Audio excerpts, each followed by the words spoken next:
पिछले कुछ महीनों से बीजापुर के छोटे से मोहल्ले में रहने वाले अर्जुन का घर एक अजीब सी लड़ाई का मैदान बन चुका था। उसकी बहन रिया, जिसने हाल ही में तलाक लिया था, वापस अपने माता पिता के घर आ गई थी। लेकिन घर की शांति उससे दूर हो गई थी। रिया का नया अंदाज, उसकी खुली पर्सनालिटी और बेधड़क जीवन शैली अर्जुन के लिए चिंता का सबब बन गई थी। रिया की सुंदरता मोहल्ले में चर्चा का विषय थी। उसकी लंबी सिल्की काली बाल, हल्का सा मेकअप और शरीर पर फिट होने वाले रंग-बिरंगे कुर्ते पायजाम उसे सबकी नजरों का केंद्र बना देते थे। उसके पैर में चमकीले लाल जूते और हाथों में चूड़ियां उसकी झलक को और भी निखारती थी। उसकी हरकतों में एक नायाब आत्मविश्वास था जो अर्जुन को चुभता था। भैया, मैं अपनी जिंदगी जी रही हूँ, तुम क्यों इतना परेशान हो? रिया ने एक बार फिर उस दिन कहा, जब अर्जुन ने उसे समझाने की कोशिश की कि मोहल्ले के लोग क्या सोचेंगे। सोचेंगे क्या, रिया? लोग क्या कहेंगे, ये तो सोचो। तुम रोज घर से ऐसे मत निकलो, ये ठीक नहीं है, अर्जुन ने सख्ती से कहा। अरे भैया, मैं बड़ी हूँ, मुझे अपनी मर्जी से जीने दो। तुम्हें क्या, जो तुम घर के सरदार बन गए हो? उसने हंसते हुए कहा। मां, जो कि आमतौर पर विवाद से दूर रहती थी, इस बार भी बीच में नहीं आई। छोड़ो बेटा, अपनी बहन को अपनी मर्जी से जीने दो। कुछ दिनों में सब ठीक हो जाएगा, उन्होंने कहा, लेकिन उनकी आंखों में चिंता साफ झलक रही थी। घर में इस लड़ाई का माहौल रोज बढ़ता जा रहा था। कभी बहस होती, कभी चुप्पी छा जाती। अर्जुन को समझ नहीं आ रहा था कि इस स्थिति से कैसे निपटा जाए।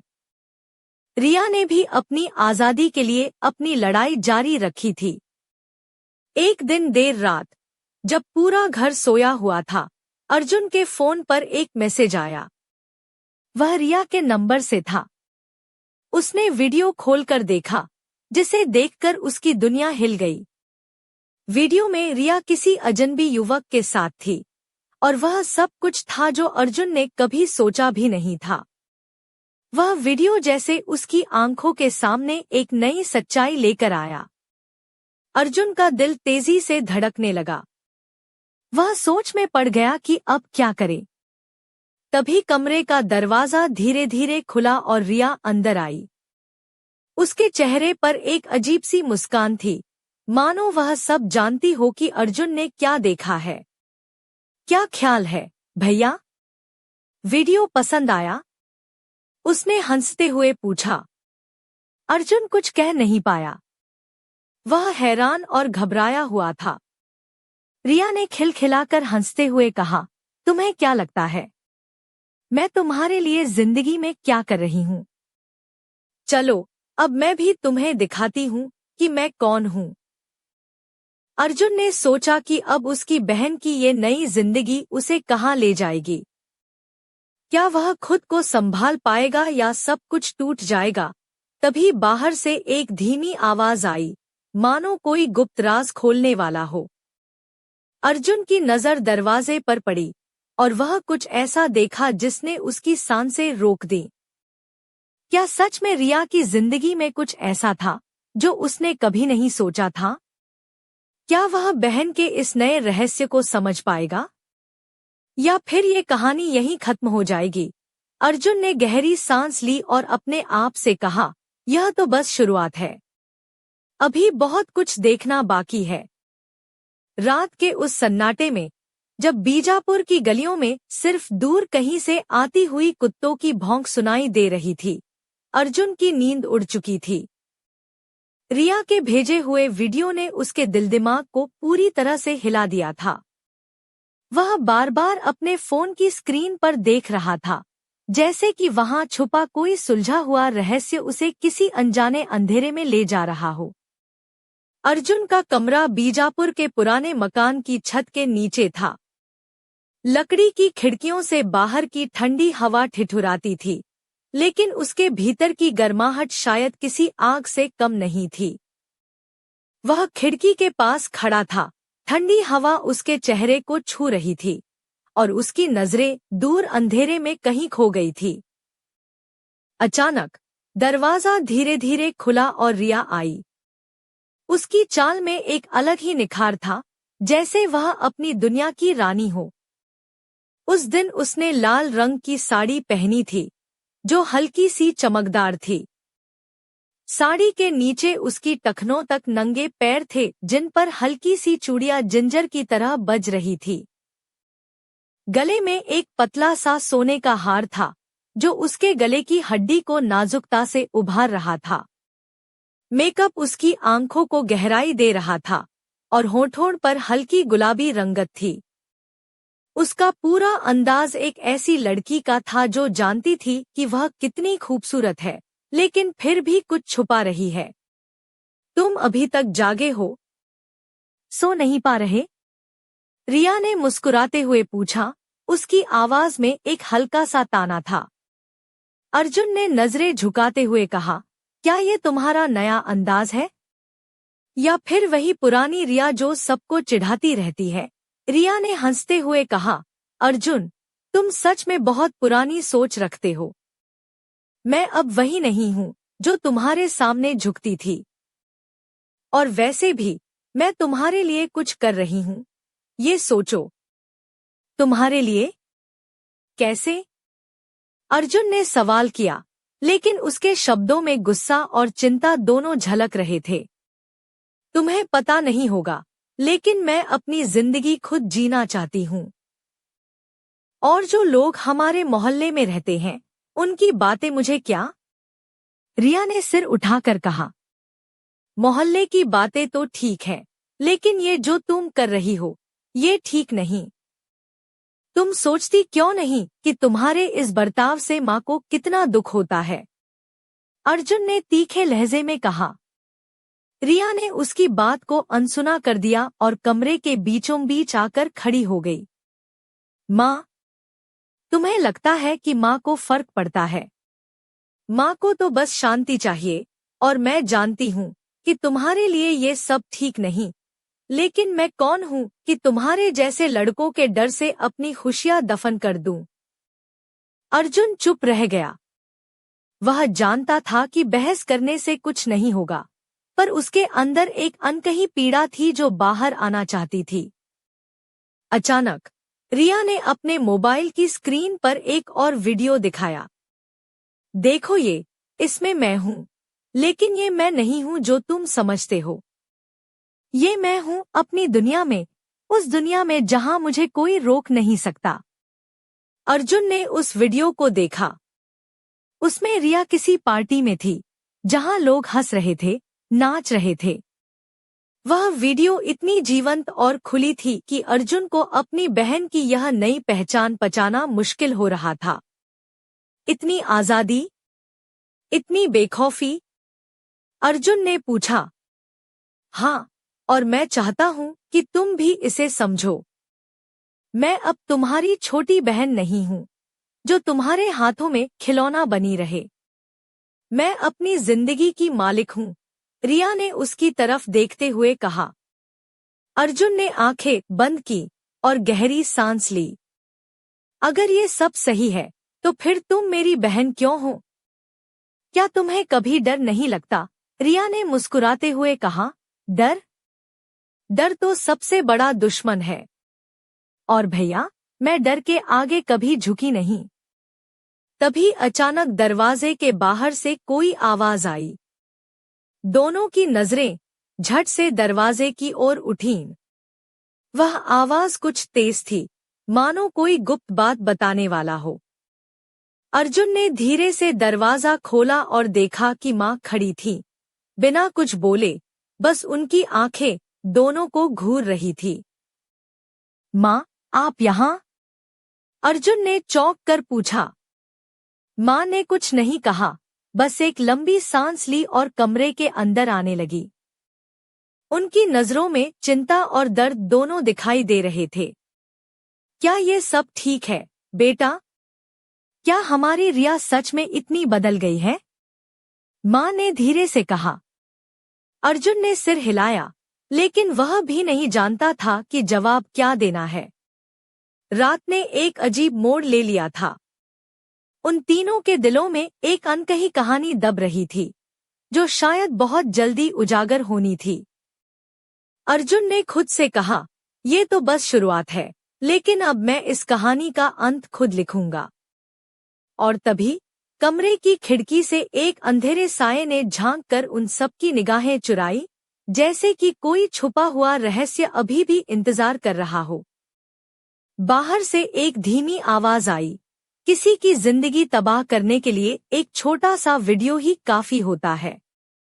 पर क्या सच हमेशा सामने आएगा? अर्जुन ने अपने दिल की धड़कन तेज महसूस की। वह जानता था कि अब जो भी हो, यह कहानी कहीं खत्म नहीं होगी। यह तो बस एक दहलीज थी, एक दरवाजा था, जिसके पीछे बहुत बड़ा राज छुपा था।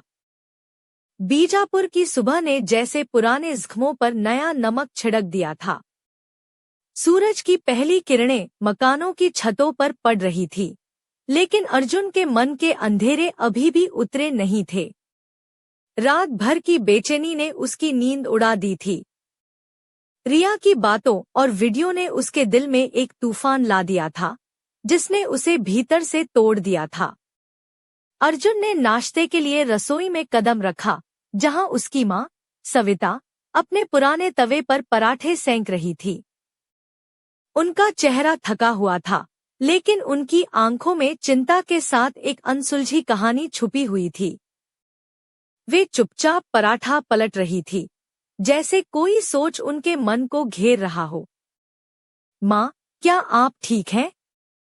अर्जुन ने धीरे से पूछा।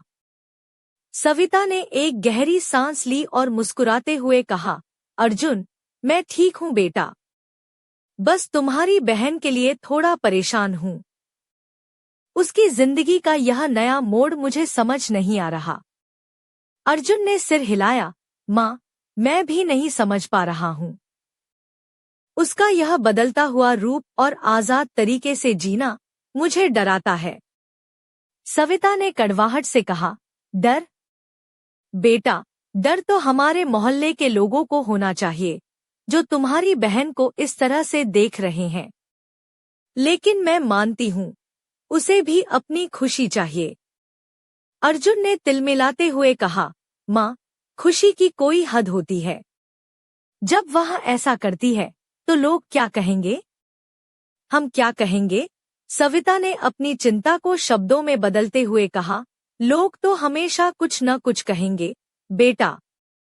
पर असली सवाल यह है कि हम अपनी बहन को समझ पाते हैं या नहीं। उस दिन अर्जुन ने निश्चय किया कि वह रिया से सीधे बात करेगा। वह उससे मिलने उसके कमरे में गया। रिया ने हल्की नीली रंग की सूती सलवार कमीज पहनी थी, जिसके ऊपर सफेद दुपट्टा लहराता था। उसके बाल खुले थे और चेहरे पर एक शांत लेकिन दृढ़ निश्चय भरी मुस्कान थी।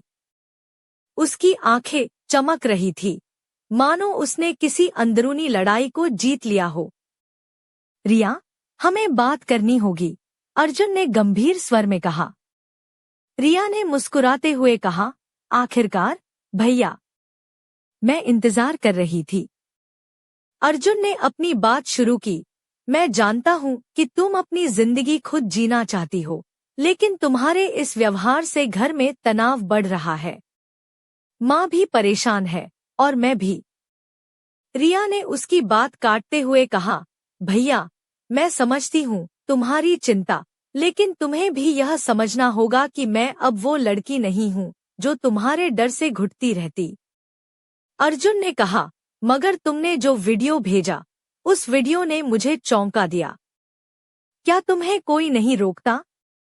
क्या तुम सच में इस राह पर चलना चाहती हो? रिया ने अपने गले से एक छोटी सी लाल माला निकाली और अर्जुन को दिखाई। यह मेरी आजादी की माला है। मैं इसे अपने लिए पहनती हूँ, न कि तुम्हारे लिए। अर्जुन के मन में एक अनजाना सा गुस्सा और प्यार दोनों उमड़ने लगे। वह जानता था कि उसकी बहन की ये लड़ाई सिर्फ उसके लिए नहीं बल्कि उनके पूरे परिवार के लिए थी। तभी अचानक कमरे के बाहर से एक तेज आवाज आई। दोनों ने झट से दरवाजे की ओर देखा। बाहर उनकी मां खड़ी थी। चेहरे पर एक अजीब सी गंभीरता थी। बेटा, रिया, घर के बाहर कुछ लोग तुम्हारे और तुम्हारे भाइयों के बारे में बातें कर रहे हैं, सविता ने धीरे से कहा।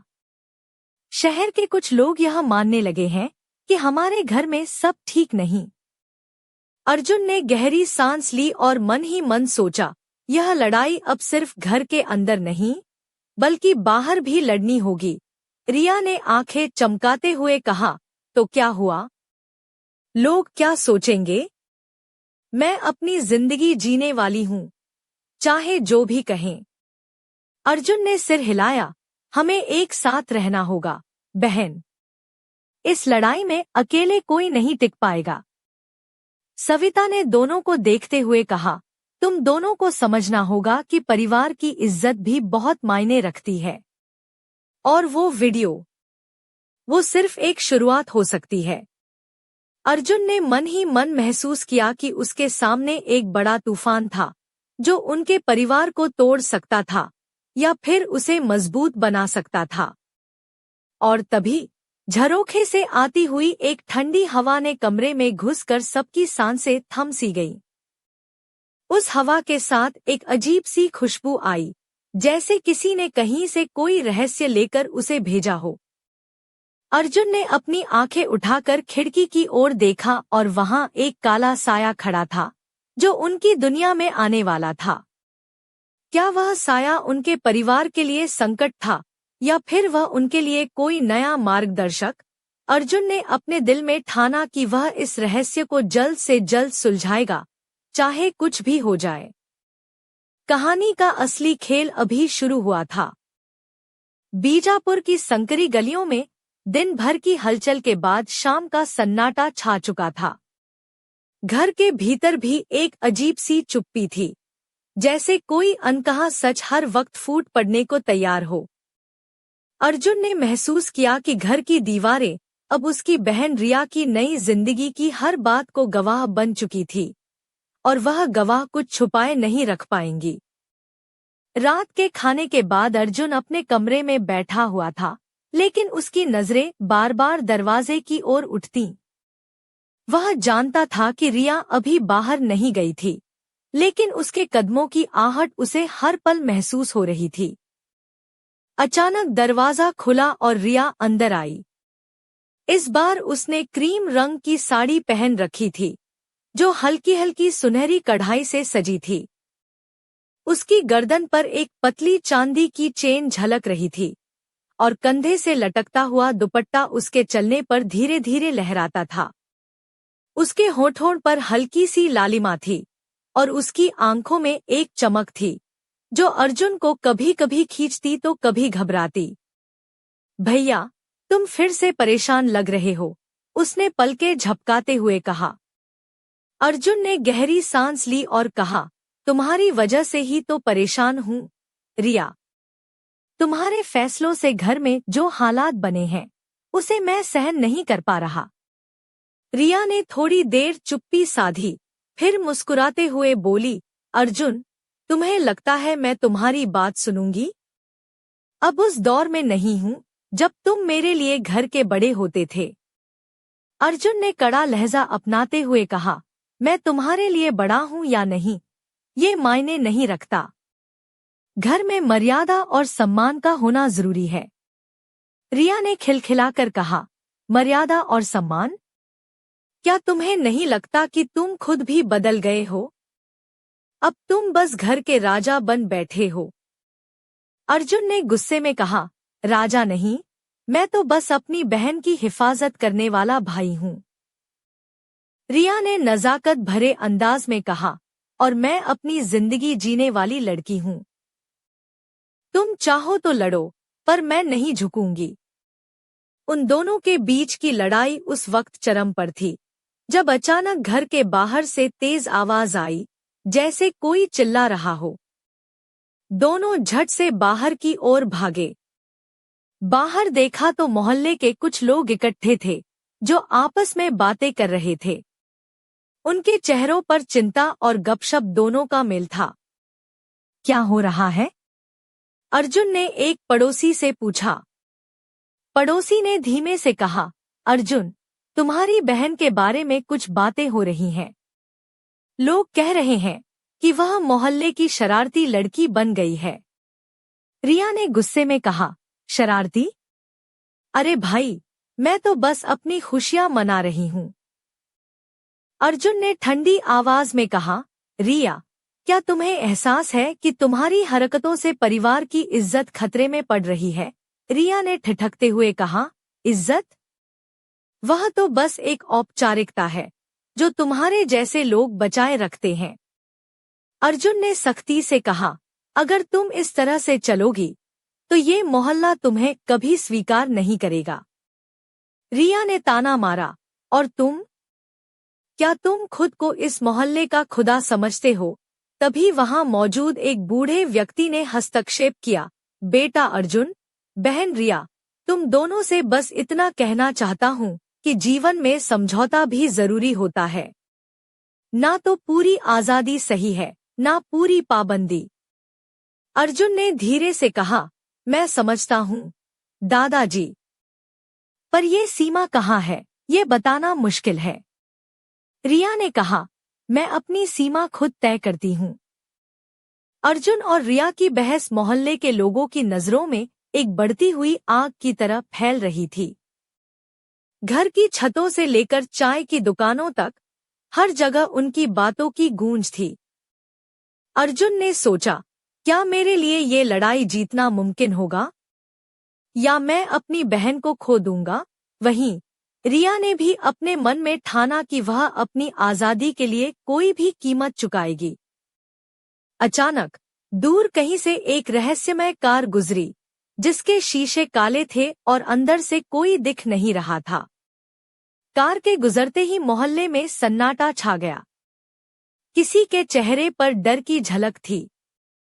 अर्जुन ने अपनी बहन की तरफ देखते हुए कहा, यह लड़ाई अब केवल हमारे बीच नहीं रह गई, रिया। हमारे ऊपर और भी बड़ी ताकतें नजर रख रही हैं। रिया ने गंभीरता से जवाब दिया, तो फिर हमें साथ मिलकर इन ताकतों का सामना करना होगा। अर्जुन ने धीरे धीरे सिर हिलाया, लेकिन उसके मन में एक सवाल गूंज रहा था, क्या वे दोनों एक साथ इस अंधेरे को पार कर पाएंगे, या उनका परिवार इसी के साथ टूट जाएगा? और तभी कमरे की खिड़की पर एक अजीब सी छाया उभर आई, जो उनके सामने आने वाले नए रहस्य का संकेत थी। कहानी की अगली कड़ी में इस छाया के पीछे छुपा सच और उनकी जंग की असली शुरुआत सामने आएगी। बीजापुर की उस रात को कोई भूल नहीं सकता था। चांदनी अपने पूरे उजाले के साथ आसमान पर तनी हुई थी, मगर अर्जुन के दिल में अंधेरा गहरा होता जा रहा था। रिया और मोहल्ले के बीच बढ़ती खाई ने घर के वातावरण को और भी भारी कर दिया था। हर बात में मनमुटाव, हर नजर में तकरार, जैसे घर के चारों ओर एक अदृश्य दीवार बन गई हो। अर्जुन अपने कमरे की खिड़की के पास खड़ा था।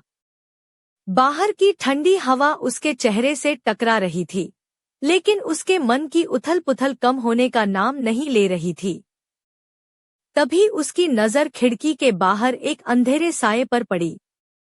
वह साया धीरे धीरे करीब आ रहा था, जैसे किसी पुरानी कहानी का हिस्सा हो। अर्जुन की सांसें फूल गईं, पर उसने हिम्मत जुटाई और बाहर झांक कर देखा। साया एक पुरानी गली की ओर जा रहा था। वह इतना अजीब था कि उसकी उपस्थिति से मोहल्ले की हवा में एक अनजाना सिहरन दौड़ गई। अर्जुन ने तुरंत अपना मोबाइल निकाला और उस दिशा में चल पड़ा। गली के मोड़ पर, जहां बिजली के बल्ब की एकमात्र लौ धीरे धीरे बुझ रही थी, अर्जुन ने देखा कि एक काला झोला रखा हुआ है। झोले के पास ही एक छोटा सा चिट्ठी पड़ा था। उसने झोला उठाया और चिट्ठी पढ़नी शुरू की। चिट्ठी में लिखा था, जो राज तुम खोज रहे हो वह यही है। लेकिन ध्यान रखना, सच को जानना कभी आसान नहीं होता। यह परिवार की नब्ज है और इसकी चोटें गहरी हैं। अर्जुन के हाथ कांप रहे थे। उसने झोला खोला, जिसमें कुछ पुराने कागज, एक धुंधला सा फोटो और एक छोटी सी कुंजी थी। फोटो में एक महिला थी, जिसकी शक्ल रिया से मिलती जुलती थी, लेकिन चेहरे पर एक अलग सी गंभीरता थी। अर्जुन ने सोचा, क्या यह कोई अतीत का रहस्य है? तभी उसकी जेब में मोबाइल बज उठा। स्क्रीन पर रिया का नाम चमक रहा था। उसने कॉल उठाई। अर्जुन, तुम कहाँ हो? मैं तुम्हें कुछ बहुत जरूरी बताना चाहती हूँ। रिया की आवाज में एक अजीब सी बेचैनी थी। अर्जुन ने जवाब दिया, रिया, मुझे कुछ मिला है। कुछ ऐसा जिसने मेरी सोच को हिला दिया है। हमें मिलकर इस रहस्य को सुलझाना होगा। रिया ने गहरी सांस ली। ठीक है भैया, मैं तुम्हारे पास आ रही हूँ। लेकिन याद रखना, जो भी सामने आएगा उससे डरना नहीं। कुछ ही देर में रिया उस गली में पहुंची। उसकी चाल में अब सुकून और दृढ़ता दोनों थे। उसने सफेद सूती कुर्ती पहनी थी, जिसके गले पर एक नीली माला झिलमिला रही थी। उसके बाल खुले थे और चेहरे पर हल्की मुस्कान थी, लेकिन उसकी आंखों में एक अनकही कहानी छुपी हुई थी। दोनों ने झोले के सामान को देखा। अर्जुन ने फोटो को ध्यान से देखा और रिया से पूछा, यह कौन है? क्या तुम इसे जानती हो? रिया ने कुछ देर चुप्पी साधी, फिर बोली, यह मेरी माँ की बहन थी। वह हमारे परिवार में एक रहस्य की तरह थी। मैंने कभी उसके बारे में ज्यादा कुछ नहीं जाना। अर्जुन ने पूछा, तो क्या यह रहस्य हमारी आज की लड़ाई से जुड़ा है? रिया ने सिर हिलाया, मुमकिन है, लेकिन अब हमें इसे खोलना होगा। तभी अचानक गली के दूसरी ओर से एक तेज कदमों की आहट आई। दोनों ने घबराकर पीछे हटना चाहा, लेकिन सामने से एक पुराना आदमी आया। उसकी आंखों में गहरी समझ थी और चेहरे पर उम्र के निशान थे। तुम दोनों को यह सब मिलना कोई संयोग नहीं है, उसने कहा। इस परिवार के इतिहास में ऐसे कई राज छुपे हैं जो उजागर होने के इंतजार में हैं। अर्जुन ने पूछा, आप कौन हैं? और क्या आप हमारे परिवार के बारे में जानते हैं? पुराने आदमी ने गंभीरता से कहा, मेरा नाम हरिदास है। मैं इस मोहल्ले का पुराना निवासी हूँ और तुम्हारे परिवार के कई पहलुओं से परिचित हूँ। तुम्हें सच जानना है तो तैयार रहो, क्योंकि यह सफर आसान नहीं होगा। रिया ने हिम्मत दिखाते हुए कहा, हम तैयार हैं। अब समय आ गया है कि हम अपने अतीत के पर्दे हटाएं। अर्जुन ने मन में ठाना कि चाहे जो भी हो, वह इस रहस्य को उजागर करेगा और अपने परिवार को बचाएगा। अचानक दूर से एक कुत्ते की भौंक सुनाई दी और जैसे ही वह गूंज खत्म हुई, गली में एक अजीब सी सन्नाटा छा गया। क्या हरिदास के पास सच में वह जवाब था जिसकी तलाश में अर्जुन और रिया थे? क्या ये रहस्य उनके परिवार के लिए मुसीबत बनेगा या मुक्ति की राह दिखाएगा? और तभी अंधेरे में कहीं से एक धीमी आवाज गूंज उठी, सच की खोज में जब कदम बढ़ाओगे तो सावधान रहना, हर मोड़ पर छिपे होते हैं परछाई के साए। अर्जुन और रिया ने एक दूसरे की आंखों में देखा। यह सफर अभी शुरू हुआ था और इसका अंत कोई नहीं जानता था। अर्जुन और रिया ने गली के उस कोने में खड़े होकर धीरे धीरे अपने कदम बढ़ाए, जहां हरिदास खड़ा था।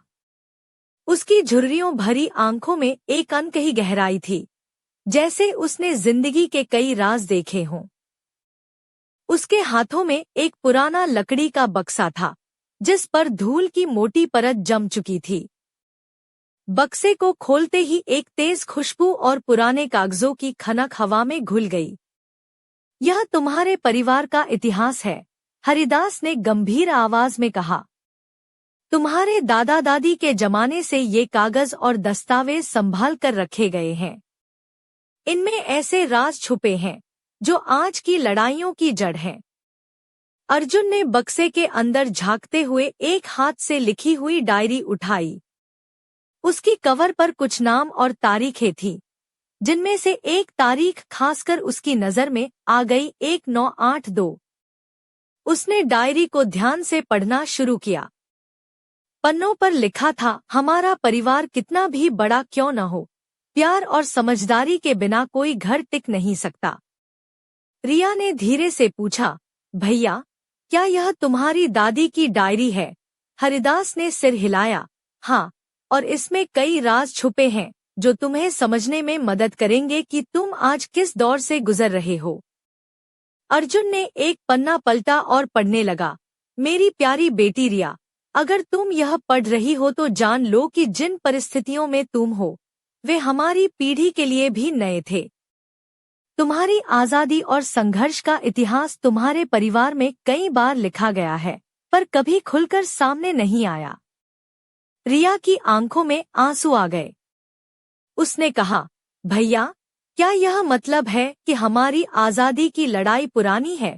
अर्जुन ने गंभीरता से कहा, हाँ रिया, और अब हम दोनों को मिलकर इस लड़ाई को जीतना होगा। तभी अचानक एक तेज आवाज आई, यह सब पुरानी बातें छोड़ो, अब तुम्हें जो करना है वह अभी करना होगा। आसपास से आवाज आई और गली के एक कोने में कुछ लोग इकट्ठा होने लगे। उनमें से एक था मोहल्ले का सबसे बड़ा दबंग, सुरेश लाल। उसकी गर्दन पर सोने की चैन चमक रही थी और चेहरे पर एक ठसका हुआ ताना था। अर्जुन, रिया, तुम्हारे परिवार की ये नई बातें हमें कोई फर्क नहीं पड़ती। बस इतना जान लो कि मोहल्ले में तुम्हारे लिए कोई जगह नहीं है अगर तुम ऐसे ही चलते रहोगे, सुरेश ने धमकी भरे स्वर में कहा। रिया ने ठंडी आवाज में कहा, सुरेश जी, हमारी जिंदगी सिर्फ आपकी बातों से नहीं चलेगी, हम अपनी मर्जी से जिएंगे। सुरेश ने हंसते हुए कहा, मर्जी के नाम पर लोग घर घर की इज्जत मिटा देते हैं। तुम्हें समझना होगा कि यहाँ नियम बड़े हैं।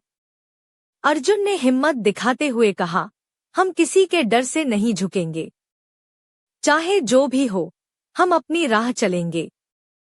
तभी अचानक गली के एक और कोने से एक लड़का निकला। उसकी आंखों में चमक थी और हाथ में एक पुराना खाली फाइल था।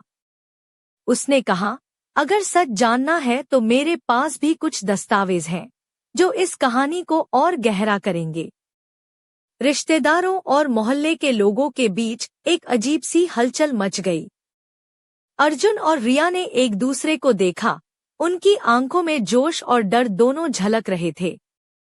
अर्जुन ने मन ही मन सोचा, यह लड़ाई अब सिर्फ हमारे परिवार की नहीं रही, बल्कि पूरा मोहल्ला इसमें फंसा हुआ है।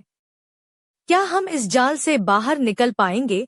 रिया ने धीरे से कहा, भैया, जो भी होगा मैं तुम्हारे साथ हूँ। अब हमें अपने अतीत की परतें खोलनी होंगी और नए सच को स्वीकार करना होगा।